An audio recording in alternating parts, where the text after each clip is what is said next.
আল্লাহ বলেন খবরদার, ফু দিয়ে ইসলামের বাতি তোরা নিভাতে পারবি না। ইউরিদুনা লিইউতফিউ নূরাল্লাহি বিআফওয়াহিহিম ওয়াল্লাহু মুতিম্মু নূরিহি ওয়ালাউ কারিহাল কাফিরুন। ইসলাম বিরোধীরা চায় মুখের ফুৎকারে ইসলামের বাতিকে নিভিয়ে দিতে। আল্লাহ বলে খবরদার, ষড়যন্ত্র করে লাভ নাই, ইসলামের বিজয় আমি নিশ্চিত করে দেব। স্যামুয়েল হ্যান্টিংটন একটা বই লিখেছে, দ্য ক্লাশেস অফ সিভিলাইজেশন। ওই বইতে তিনি বলেছেন, এই যে সভ্যতার সংঘাত, এত সভ্যতা, চায়না সভ্যতা, আর্য সভ্যতা, বৈদিক সভ্যতা, সিন্ধু সভ্যতা, মহেঞ্জোদারো সভ্যতা, ইরাকীয় সভ্যতা, মিশরীয় সভ্যতা, একটার পর একটা সভ্যতা পৃথিবীতে এসেছে, একটার পর একটা সুপার পাওয়ার। এখন সুপার পাওয়ার হচ্ছে ইউনাইটেড স্টেটস অফ আমেরিকা, ধারণা করা হচ্ছে এরপরে চায়না হবে সুপার পাওয়ার, আবার অনেকে বলছে এরপরে ইন্ডিয়া হবে সুপার পাওয়ার। এভাবে একটার পর একটা সুপার পাওয়ার যাওয়ার পরে সর্বশেষ যে সুপার পাওয়ারটা পৃথিবীর বুকে মাথা উঁচু করে দাঁড়িয়ে থাকবে, সেটার নাম হচ্ছে ইসলাম। সেটার নাম কি? তার নমুনা গোটা বিশ্বব্যাপী আছে না নাই? ইসলামকে যত দমাইতে চায় এটা আরো উপরের দিকে ওঠে। সুবহানাল্লাহ কইবেন না? ইসলামের বৈশিষ্ট্য হচ্ছে চারা বীজের মতো। চারা বীজ তো আপনারা চিনবেন, নিমসারের মানুষ। বীজ, ইসলাম হচ্ছে বীজের মতো। ইসলামের শত্রুরা ইসলামকে মাটিতে গেড়ে দিতে চায়, কিন্তু ইসলাম হচ্ছে বীজের মতো, চারা বীজ। চারা বীজ মাটিতে গেড়ে দিলে কি হয়? কথা কন, আরো গজিয়ে ওঠে, মাটি ফেড়ে উপরের দিকে উঠে চিৎকার করে বলেন ঠিক কি না? ইসলাম হচ্ছে টিউবের মতো। টিউব, পুকুরে যারা নতুন সাঁতার কাটতে যায়, ডুবে যাতে মারা না যায়, টিউব নিয়ে সাগরের মধ্যে নামে।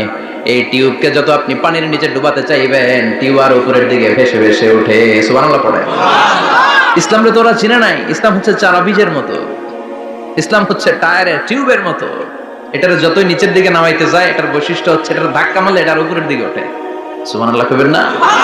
গোটা বিশ্বব্যাপী আজকে ইসলামের গণজোয়ার, হাজার হাজার লোক কালিমা পড়ে মুসলমান হচ্ছে। গত কিছুদিন আগে আফ্রিকাতে এক লোক এক গ্রামের কয়েক হাজার মানুষকে এক ময়দানে দাঁড় করিয়ে একসাথে শাহাদাতের বাণী পাঠ করিয়ে মুসলমান বানায় ফেলছে। এই আফ্রিকার বুকে এতদিন আমেরিকার কাজ ছিল, এটারে বলে Tansir, Christian missionary. Lakh lakh dollar দিয়ে আফ্রিকার দেশগুলোর মধ্যে গরিব গরিব মুসলমানগুলোরে তারা নাসারা বানাতো। এই বিষয়টা যখন মুসলিম স্কলারদের নজরে এলো, এখন গোটা বিশ্বের সব মুসলিম স্কলাররা আফ্রিকায় যে ইসলামের দাওয়াতকে প্রচার করে দিচ্ছে। গ্রামকে গ্রাম খ্রিস্টান সম্প্রদায় লা ইলাহা ইল্লাল্লাহ মুহাম্মাদুর রাসূলুল্লাহ।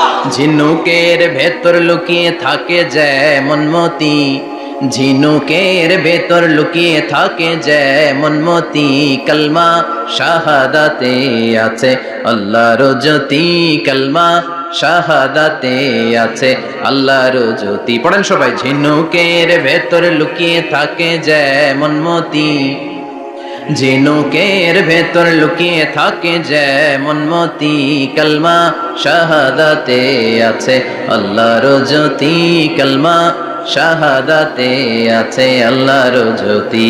ঠিক কি না?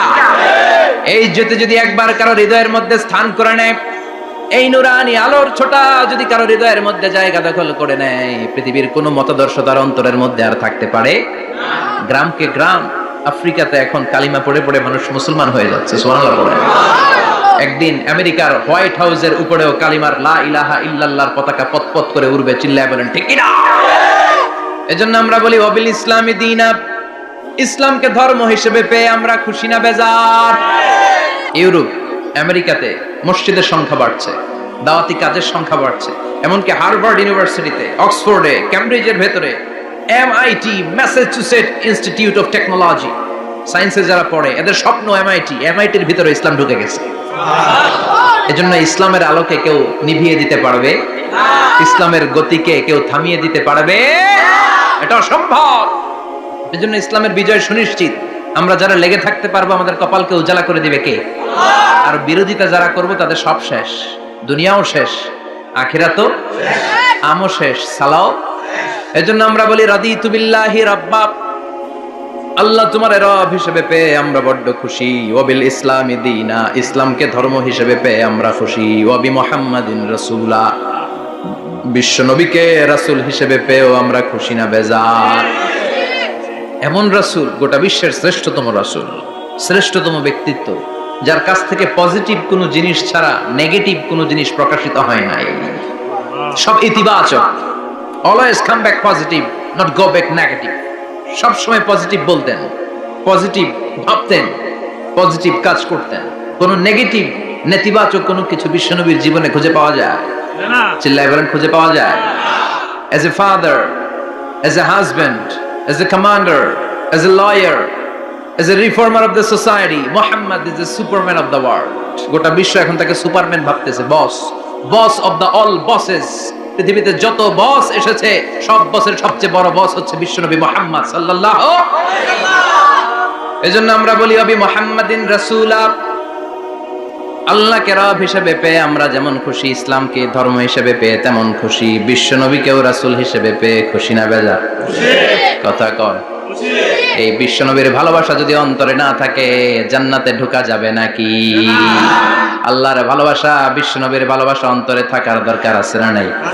আল্লাহকে যে পাইতে চায় হযরত কে ভালোবেসে, আরশ কুরসি লৌহ কালাম না চাইতে পেয়েছে সে।